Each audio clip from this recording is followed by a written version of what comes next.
And as I mentioned, outrage across the globe continues. We've seen demonstrations erupting in various parts across the globe. Shivan has all the details. Over to you, Shivan. Thanks, Him. Of course, more details coming in and none of them are pleasant. We're going to talk about the aftermath and, of course, the consequences of the ongoing war.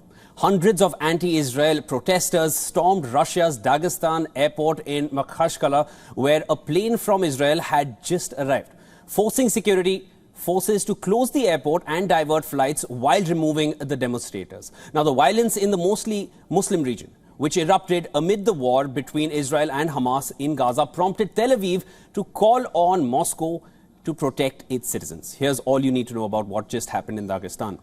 Dozens of protesters, and they were all chanting, broke through doors and barriers. And as the chaos unfolded, some protesters even ran onto the runway. Late on Sunday, Russian aviation agency announced that the airport had been freed from the mob and would remain closed until the 6th of November. Now, these are scenes from the airport that we're showing you right there on the screen. And this is how the entire airport was stormed by the protesters. It was a mob situation.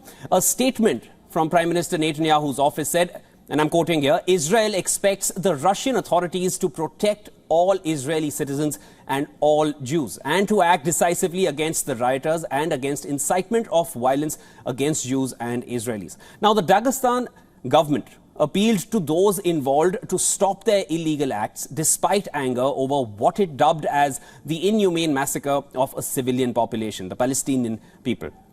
Now, the Dagestan government urged residents not to succumb to provocations of destructive groups and not to create panic in society.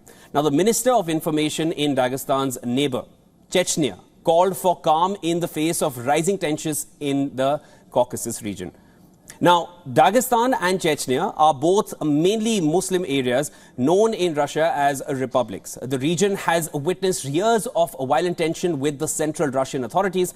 And earlier on Sunday, a Jewish center in another North Caucasus republic, Kabardino-Balkaria, was set on fire in the city of Nalchik. Dagestan is Russia's southernmost territory and one of its poorest regions. All right, so to discuss matters further, we are being joined by John Blaxland. He is an international security expert, professor in intelligence studies and international security at the Strategic and Defence Studies Centre at the Australian National University. He is also a former Australian Army officer. Welcome to the broadcast, sir. Good to be with you. Thanks for having me on today. John, we'll start with this. Israel has called upon Russia now to protect its citizens.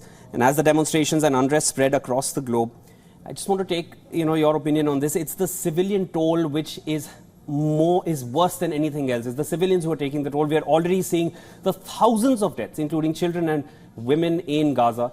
And now the scare of their lives that the Israelis would have faced when they landed in Dagestan with that kind of a mob waiting outside.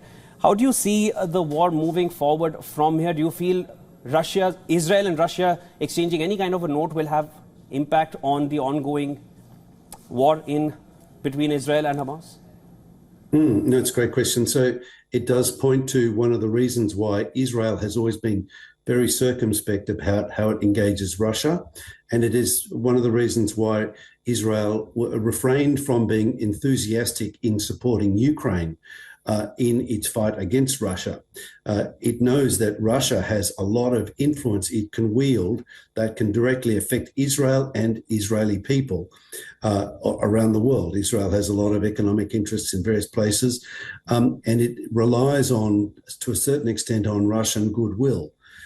So this also points to a phenomenon that is happening worldwide.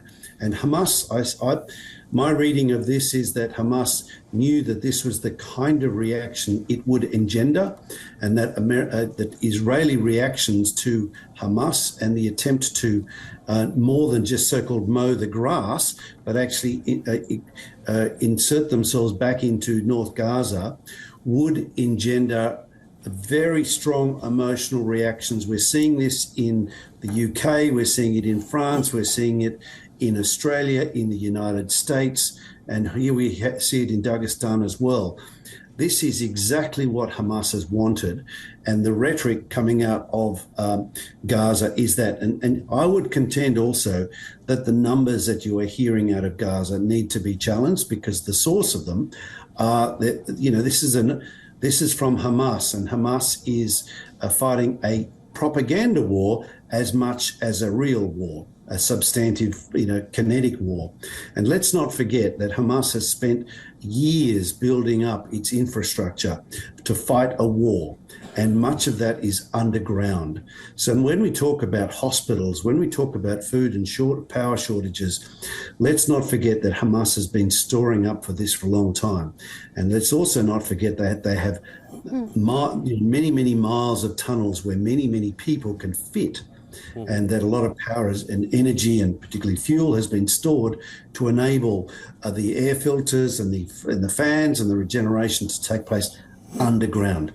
So the focus, it's very interesting. The focus has been what's happening on the surface, and there's been great footage that the Hamas have used to excite support for Hamas around the world.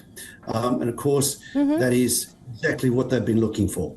Mr. Blackstone, also let's talk of the role of the international community here. United States and Egypt have committed to acceleration, this is what they've said, acceleration of assistance to Gaza. How do you think this will materialize, given how volatile the situation remains on ground?